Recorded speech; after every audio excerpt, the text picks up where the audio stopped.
అందరికీ నమస్కారం. ఈరోజు మనం పురాణం అంటే ఏంటి? అసలు పురాణాలు ఎలా వచ్చాయి? ఎన్నున్నాయి? అనే దాని గురించి తెలుసుకుందాం. పురాణవ భవతి ఇతి పురాణం అంటే పాత కథలైనప్పటికీ ఎప్పుడూ కొత్త జ్ఞానాన్ని ఇచ్చేవే పురాణాలు. అసలు పురాణాలు ఎలా వచ్చాయంటే బ్రహ్మదేవుడు మొదట ఋషులకు జ్ఞానదానం చేశాడు.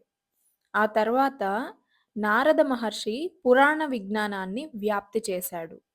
వ్యాస మహర్షి వాటిని 18 ముఖ్య గ్రంథాలుగా సేకరించి ప్రజలకు అర్థమయ్యేలా కథా రూపంలో చెప్పాడు. అందుకే ఆయన్ను పురాణ వ్యాసుడు అని పిలుస్తారు.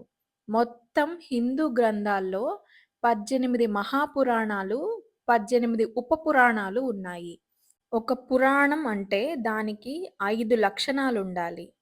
సర్గ ఉండాలి, ప్రతిసర్గ ఈ 2 విభాగాలు ఉండాలి. గొప్ప గొప్ప వంశాల గురించి చెప్పాలి.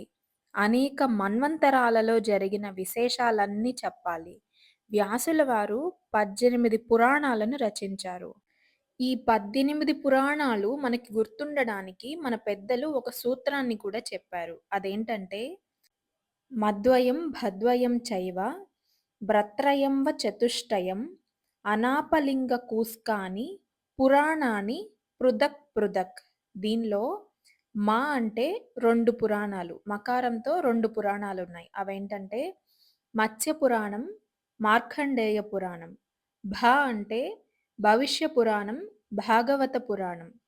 బ్ర అంటే బ్రహ్మ పురాణం, బ్రహ్మ వైవర్త పురాణం, బ్రహ్మాండ పురాణం 3 పురాణాలు.